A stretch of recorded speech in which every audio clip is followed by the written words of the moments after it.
Eddie Van Halen dealt with numerous medical and personal struggles throughout his life, but only one broken relationship led to a confrontation with a gun. With sales of 80 million copies of its albums, Van Halen is one of the most successful American bands of all time, and that triumph is an American dream story. Brothers Alex and Eddie Van Halen are immigrants, born in the Netherlands in the 1950s and settling in Pasadena, California, with their Dutch father and Indonesian mother when they were in elementary school. Unfortunately, because of their mixed racial background, they experienced racism both in the US and in the Netherlands. Van Halen singer David Lee Roth told podcaster Mark Maron, "Those homeboys grew up in a horrifying racist environment to where they actually had to leave the country." Arriving in the US in the 1960s, neither Eddie nor Alex Van Halen knew the language, which encouraged more racially motivated bullying. Eddie Van Halen told Rolling Stone, "I wasn't able to speak English and used to get my kicked because I was a minority." Attending a segregated school, Van Halen was ordered to study with black students. In an interview for the Smithsonian's National Museum of American History, "My first friends in America were black. It was actually the white people that were the bullies. They would tear up my homework and papers, make me eat playground sand, all those things, and the black kids stuck up for me." Eddie Van Halen's decades-long alcohol issues turned problematic when he was a teenager. Imbibing booze to curb performance anxiety during early gigs, Van Halen developed a dependency. In 2015, he told Billboard, "I was an alcoholic, and I needed alcohol to function. I got drunk before I'd show up to high school. My 9th grade science teacher, he could smell the alcohol, and he told me, 'Don't drink anything you can't see through.' And I was like, 'So vodka?' And he said yeah, which was great because that was my drink." In the 1970s and 1980s, the band Van Halen kept up a routine of playing evening concerts and then partying into the night. Eddie Van Halen, meanwhile, would head back to his hotel room to work on songs while also drinking vodka and using cocaine. He said, "I would use them for work. The blow keeps you awake, and the alcohol lowers your inhibitions." Just after the band turmoil surrounding the exit of David Lee Roth and the arrival of Sammy Hagar, Eddie Van Halen suffered a tremendous personal loss. His father died. Jan Van Halen was also a professional musician, playing clarinet and saxophone in jazz and swing bands in Europe, the Dutch Military's Ensemble, and nightclubs in Southern California in the early 1960s. The older Van Halen performed professionally until 1972, when he lost a finger in a trailer lifting mishap. Your dad is the spirit of this band.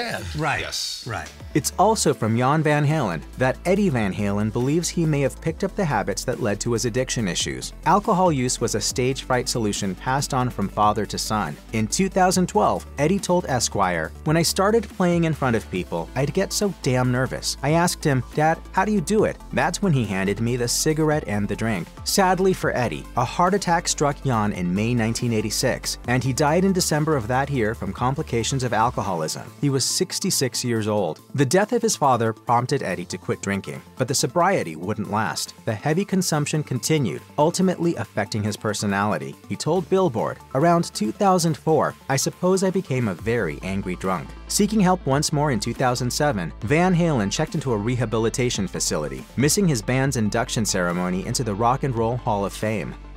Early in 1988, Eddie Van Halen and his then-wife, actor Valerie Bertinelli, took a vacation to commemorate their 7th wedding anniversary. At some point during the trip to a luxurious resort area near Australia's Great Barrier Reef, a mosquito bit Van Halen. He thought nothing of it until after he returned home to Los Angeles and experienced a severe bout of fever. When the number reached 105 degrees, he sought treatment at Cedars-Sinai Hospital, where doctors diagnosed him with a rare tropical disease. Briefly hospitalized, Van Halen made a full recovery from the seldom diagnosed fever. His time in traction briefly led to some lifestyle changes too. He told Rolling Stone, "For some reason, that kinda made me look at things a little different. Imagining being in there for an OD or alcohol. It kinda wised me up. So I've been sober for 20 days, and I'm starting to feel the light at the end of the tunnel, starting to feel good."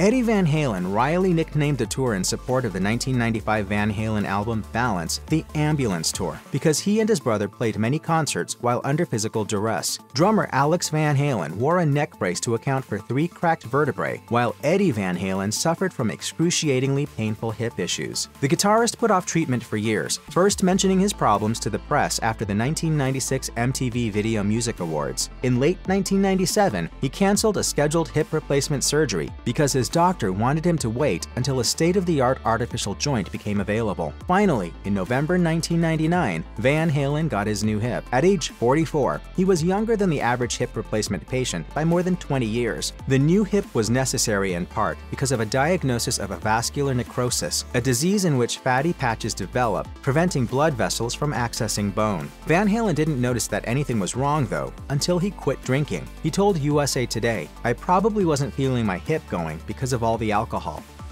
In 1981, less than a year after they met backstage at a concert, Eddie Van Halen and award-winning One Day at a Time star Valerie Bertinelli got married. Drugs played a large role in the marriage even before it officially began, with the couple taking cocaine as they filled out a questionnaire from their wedding officiant. Bertinelli would eventually quit cocaine, while Van Halen's drinking ramped up. A source close to the couple told People magazine, "It was just bourbon, bourbon, bourbon. He'd be out on the road on tour, then come back home, burnt out and tired with nothing to say except, 'Hey, I need a drink.'" The marriage also suffered under the weight of infidelity. In 2008, Bertinelli told Oprah Winfrey, "I heard him on the phone, and he was talking about how he just wanted out of the marriage." The couple separated in 2001 and filed for divorce in 2005, but she was still at his side when he died in 2020. No matter what you go through, you can always find your way back to love.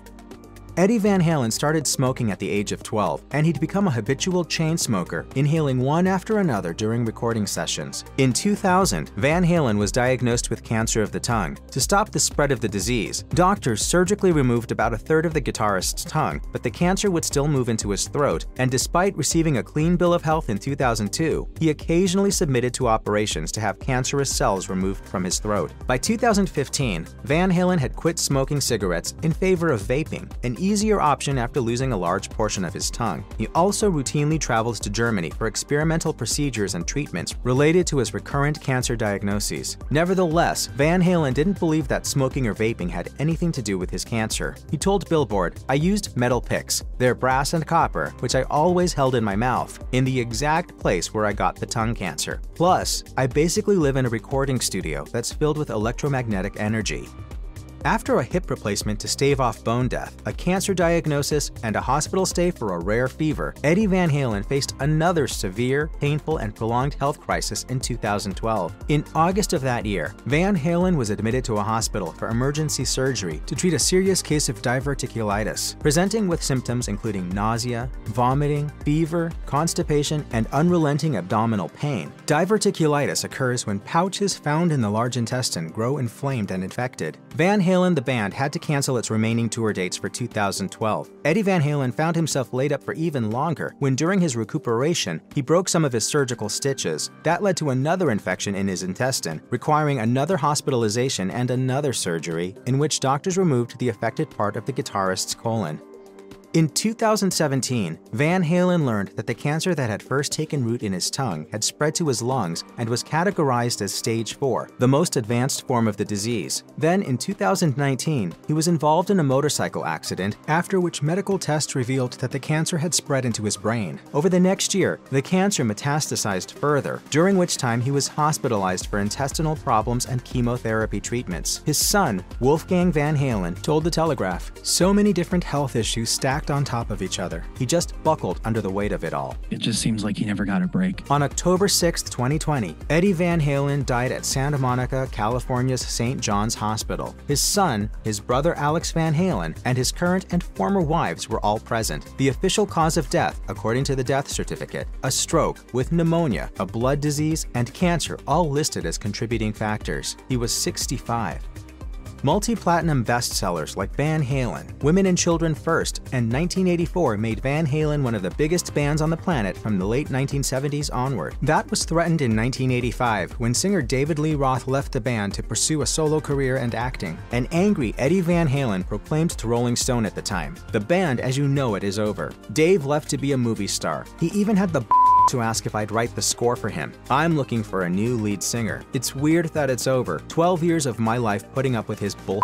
The band brought in Sammy Hagar to sing and continued on for a decade. When Hagar didn't feel like participating in a couple of recording projects, though, Van Halen invited Roth back. The reformed original lineup fell apart when Eddie and Roth clashed during the 1996 MTV Video Music Awards, and though Roth did later return again to play with the band, that was strictly for business reasons. Roth told Mark Maron, "We've never gotten along. We have always hated each other right up until the last phone call." If we have to have a comparison, then fine. I eat you for breakfast, pal.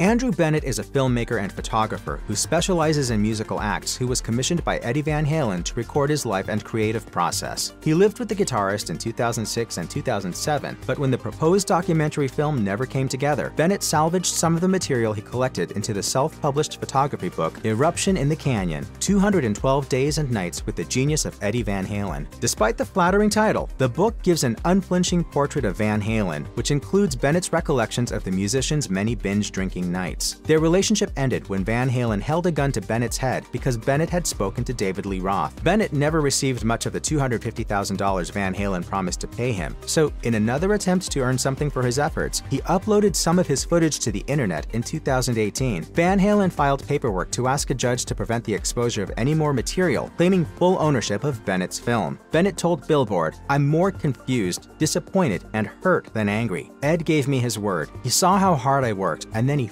me over. That's what shocks me. That's not the person I know. The depression from it is what kills me the most."